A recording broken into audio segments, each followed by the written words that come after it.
Olá, graça e paz em nome de Jesus. Hoje é o 202º dia de leitura da Bíblia na ordem cronológica dos acontecimentos. Então ele me levou ao templo e mediu os pilares, 3 metros de largura de um lado e 3 metros de largura do outro, que era a largura do tabernáculo.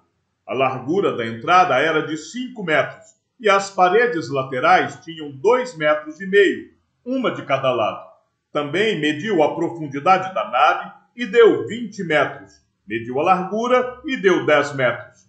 Entrou na parte interior, mediu o pilar da entrada e deu 1 metro. Mediu a largura da entrada e deu 3 metros. Também mediu o seu comprimento e deu 10 metros. Mediu a largura e deu 10 metros. Na parte frontal da nave, então ele me disse: Este é o Santo dos Santos. Depois, ele mediu a parede do templo, 3 metros de espessura. A largura de cada câmara lateral era de 2 metros. Essas câmaras ficavam em toda a volta do templo. As câmaras laterais estavam em 3 andares, câmara sobre câmara, 30 em cada andar. E havia reentrâncias na parede do templo ao redor para as câmaras laterais, para que as vigas se apoiassem nelas e não fossem introduzidas na parede do templo. As câmaras laterais aumentavam em largura de andar para andar, correspondendo às reentrâncias do templo de andar em andar ao redor. Por isso, o templo era mais largo em cima. Assim, se subia do andar inferior para o superior, passando pelo andar do meio, e vi um pavimento elevado ao redor do templo. Eram os alicerces das câmaras laterais de 3 metros de altura. A grossura da parede externa das câmaras laterais era de 2,5 metros. A área aberta entre as câmaras laterais do templo e as outras câmaras tinha 10 metros de largura por todo o redor do templo. As entradas das câmaras laterais estavam voltadas para a área aberta, uma entrada para o norte e outra para o sul. A largura da área que sobrava era de 2,5 metros ao redor. O edifício, que estava numa área separada, do lado oeste, tinha a largura de 35 metros. A parede do edifício tinha 2,5 metros de espessura ao redor e o seu comprimento era de 45 metros.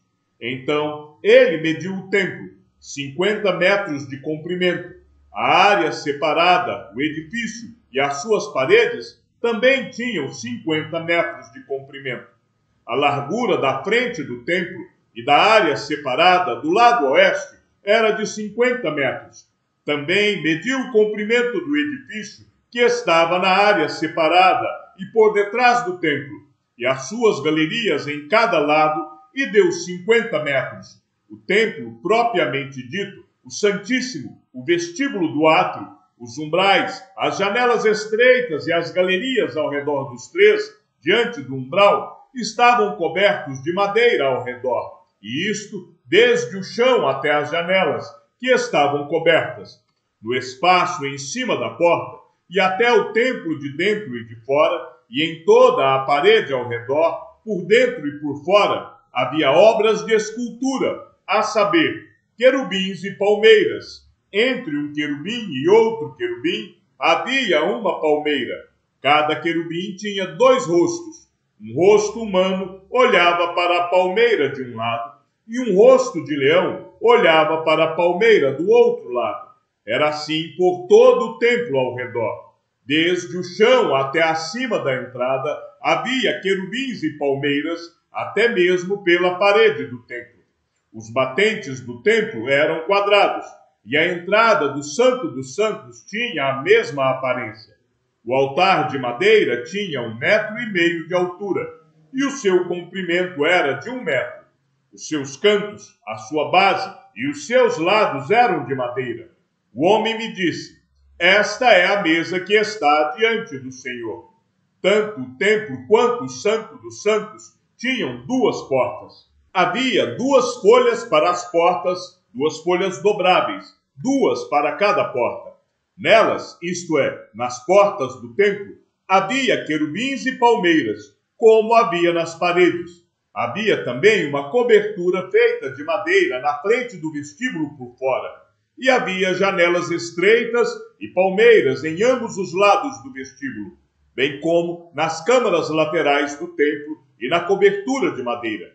Depois disto, o homem me fez sair para o átrio exterior, para o lado norte, e me levou às câmaras que estavam para o lado norte, opostas ao edifício na área separada. Esse edifício do lado norte tinha 50 metros de comprimento, e a largura era de 25 metros. De um lado, dava para a área de 10 metros, que pertencia ao átrio interior, e de outro lado, dava para o pavimento que pertencia ao átrio exterior. Havia uma galeria frente a outra galeria em 3 andares. Diante das câmaras, havia uma passagem de 5 metros de largura do lado de dentro e 50 metros de comprimento, e as suas entradas eram para o lado norte. As câmaras superiores eram mais estreitas, porque as galerias tiravam mais espaço destas do que das de baixo e das do meio do edifício, porque elas eram de 3 andares e não tinham colunas, como as colunas dos átrios. Por isso, as câmaras superiores eram mais estreitas do que as de baixo e as do meio. Havia também um muro do lado de fora, diante das câmaras, no caminho do átrio exterior. Diante das câmaras, esse muro tinha 25 metros de comprimento, pois o comprimento das câmaras, que estavam no átrio exterior, era de 25 metros, e eis que diante do templo a extensão era de 50 metros. Na parte de baixo, do lado leste, ficava a entrada dessas câmaras, para quem entra nelas pelo átrio exterior.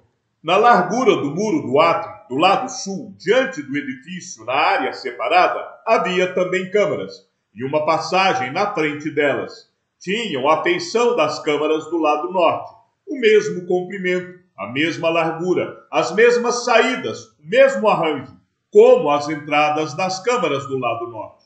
Assim eram as entradas das câmaras do lado sul. Havia uma entrada no início da passagem, a saber, a passagem bem diante do muro correspondente, para quem entra pelo lado leste. Então o homem me disse: as câmaras do norte e as câmaras do sul, que estão diante da área separada, são câmaras santas, em que os sacerdotes que se aproximam do Senhor comerão as coisas santíssimas. Nelas também depositarão as coisas santíssimas, isto é, as ofertas de cereais e as ofertas pelo pecado e pela culpa, porque o lugar é santo. Quando os sacerdotes entrarem, não deverão sair do santuário para o átrio exterior, mas porão ali as vestes com que ministraram, porque elas são santas. Usarão outras roupas, e assim se aproximarão do lugar destinado ao povo. Quando acabou de medir o templo interior, ele me fez sair pelo portão que dá para o leste, e mediu a área ao redor. Mediu o lado leste com a cana de medir, e deu 250 metros. Mediu o lado norte, e deu 250 metros. Mediu também o lado sul, 250 metros. Voltou-se para o lado oeste e mediu, deu 250 metros. Assim, ele mediu a área pelos 4 lados. Havia um muro ao redor de 250 metros de comprimento e 250 metros de largura, para fazer separação entre o santo e o profano. Então o homem me levou ao portão que dá para o leste. E eis que, do lado leste, vinha a glória do Deus de Israel. A sua voz era como o som de muitas águas, e a terra resplandeceu por causa da sua glória. O aspecto da visão era como o da visão que eu tive quando vim destruir a cidade, e como as visões que tive junto ao rio Quebar. Então caí com o rosto em terra. A glória do Senhor entrou no templo pelo portão que dá para o leste. O Espírito me levantou e me levou ao átrio interior. E eis que a glória do Senhor enchia o templo. Enquanto o homem estava em pé ao meu lado, ouvi uma voz que me foi dirigida do interior do templo. O Senhor me disse: Filho do homem, este é o lugar do meu trono e o lugar das plantas dos meus pés, onde habitarei no meio dos filhos de Israel para sempre. Nunca mais a casa de Israel contaminará o meu santo nome, nem eles, nem os seus reis, com as suas prostituições e com o cadáver dos seus reis nos seus lugares altos. Quando puserem o seu limiar junto ao meu limiar e os seus batentes junto aos meus batentes, havendo apenas uma parede entre mim e eles, contaminarão o meu santo nome com as abominações que cometeram. Por isso, eu os consumi na minha ira. Agora, que eles lancem para longe de mim a sua prostituição e o cadáver dos seus reis, e habitarei no meio deles para sempre. Filho do homem, mostre à casa de Israel este templo, para que eles se envergonhem das suas iniquidades. Deixe que tirem as medidas deste modelo perfeito. Se eles se envergonharem de tudo o que fizeram, faça com que conheçam a planta deste templo e o seu arranjo, as suas saídas, as suas entradas, todas as suas formas, todos os seus estatutos, todas as suas disposições e todas as suas leis. Escreva isso na presença deles, para que observem todas as suas instituições e todos os seus estatutos e os cumpram. Esta é a lei do templo, no alto do monte. Todo o terreno ao redor será santíssimo. Eis que esta é a lei do templo. São estas as medidas do altar, usando-se o mesmo sistema de medidas utilizado para medir o templo. A calha tem 0,5 metro de fundura e 0,5 metro de largura, e a sua borda, em todo o seu contorno, é de 1 palmo. E esta é a altura do altar, da calha, no chão, até a parte inferior, 1 metro, com 0,5 metro de largura, da parte menor até a parte maior, 2 metros, com 0,5 metro de largura. A lareira tem 2 metros de altura. Da lareira para cima se projetam 4 chifres. A lareira tem 6 metros de comprimento e 6 metros de largura, um quadrado com 4 lados iguais. A parte do meio tem 7 metros de comprimento e 7 metros de largura, com 4 lados iguais. A borda ao redor dela é de 25 centímetros. A calha ao redor do altar tem 0,5 metro. Os degraus do altar estão voltados para o leste. Então ele me disse: Filho do homem, assim diz o Senhor Deus, são estas as determinações do altar, no dia em que o fizerem, para oferecerem sobre ele holocaustos e para sobre ele aspergirem sangue. Aos sacerdotes levitas, que são da descendência de Zadok, que se aproximam de mim, diz o Senhor Deus, para me servirem, você dará um novilho para oferta pelo pecado. Você pegará um pouco do sangue e o porá sobre os 4 chifres do altar e nos 4 cantos da parte do meio e na borda ao redor. Assim, você fará a purificação do altar e a expiação por ele. Então, você pegará o novilho da oferta pelo pecado, o qual será queimado no lugar do templo para isso designado, fora do santuário. No segundo dia, você oferecerá um bode sem defeito como oferta pelo pecado e purificarão o altar, como o purificaram com o novilho. Quando você tiver acabado de o purificar, ofereça um novilho sem defeito e do rebanho um carneiro sem defeito. Ofereça-os diante do Senhor. Os sacerdotes espalharão sal sobre eles e os oferecerão em holocausto ao Senhor.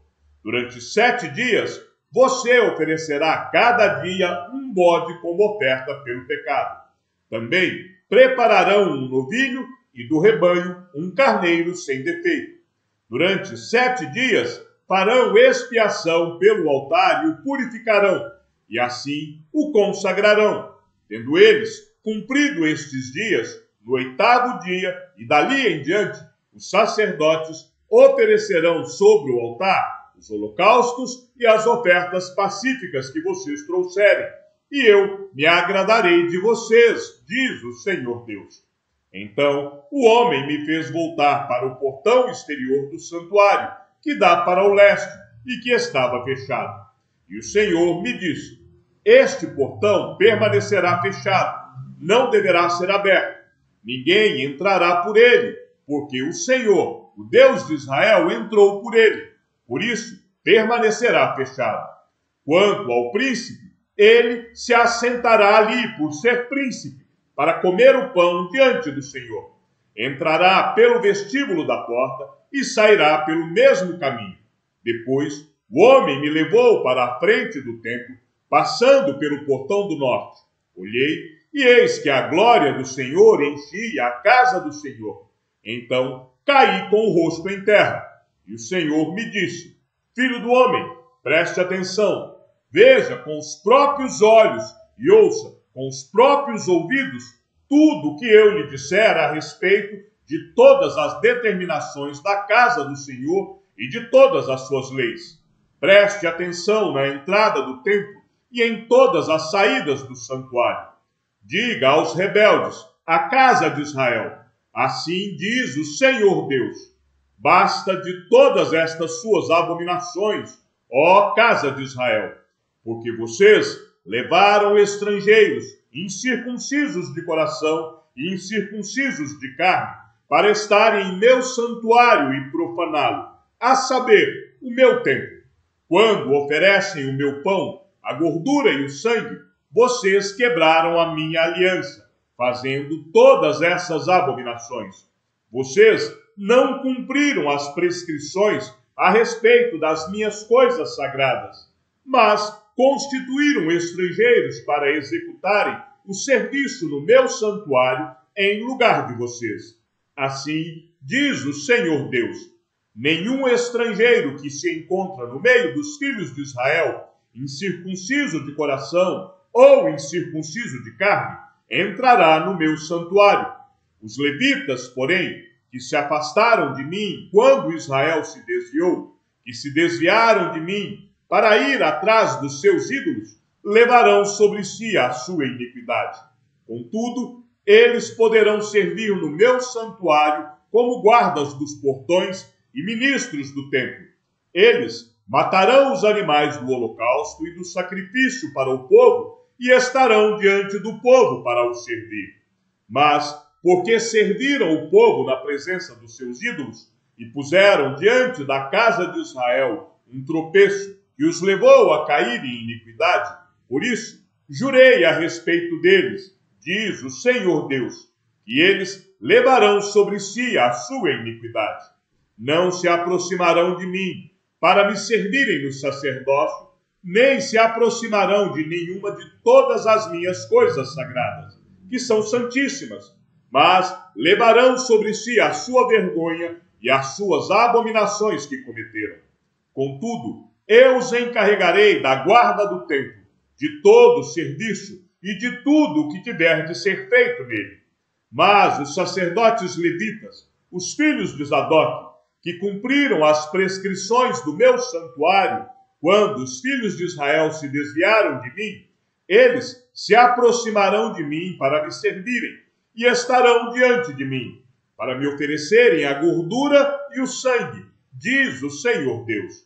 Eles entrarão no meu santuário e se aproximarão da minha mesa para me servirem e cumprirão as minhas prescrições. Quando entrarem pelos portões do átrio interior, usarão vestes de linho. Não deverão usar nada feito de lã, quando servirem nos portões do átrio interior ou dentro do templo. Deverão usar turbantes de linho na cabeça e calções de linho sobre as coxas. Não deverão usar nada que os leve a suar. Quando saírem para o átrio exterior, para junto do povo, deverão tirar as vestes com que ministraram, deixando-as nas santas câmaras. Deverão usar outras roupas, para que com as suas vestes não santifiquem o povo. Não raparão a cabeça, nem deixarão o cabelo ficar comprido. Pelo contrário, devem cortá-lo como convém. Nenhum sacerdote beberá vinho quando entrar no átrio interior. O sacerdote não se casará nem com viúva, nem com mulher divorciada, mas somente com uma virgem da linhagem da casa de Israel ou com a viúva de um sacerdote.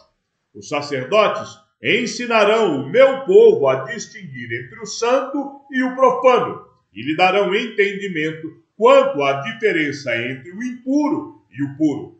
Quando houver litígio, eles atuarão como juízes, decidindo a questão segundo o meu direito. Guardarão as minhas leis e os meus estatutos em todas as festas fixas e santificarão os meus sábados. Não se aproximarão de nenhuma pessoa morta, porque se contaminariam, apenas se o morto for o pai, a mãe, um filho, uma filha, um irmão ou uma irmã que não tiver marido, poderão se contaminar. Depois que ele se purificar de novo, deverá esperar 7 dias. No dia em que ele entrar no lugar santo, no átrio interior, para ministrar no lugar santo, apresentará a sua oferta pelo pecado, diz o Senhor Deus. Os sacerdotes terão uma herança. Eu sou a sua herança. Vocês não lhes darão nenhuma propriedade em Israel. Eu sou a sua propriedade. As ofertas de cereais, as ofertas pelo pecado e as ofertas pela culpa, eles comerão, e toda coisa consagrada em Israel será deles. O melhor de todos os primeiros frutos de toda espécie e toda oferta de toda espécie serão dos sacerdotes. Também a primeira parte do cereal moído vocês darão aos sacerdotes, para que façam repousar a bênção sobre a casa de vocês. Os sacerdotes não comerão nenhum pássaro ou animal que tenha morrido por si mesmo ou que tenha sido dilacerado por outro animal. Chegamos ao fim da leitura de nosso 202º dia. Que o Senhor seja com teu espírito e que a graça seja com todos os que amam sinceramente a nosso Senhor Jesus Cristo. E ao Deus único e sábio seja dada toda a glória, e que a sua vida seja sempre para mais em Cristo Jesus. Um forte abraço e até amanhã, se assim o Senhor nos permitir.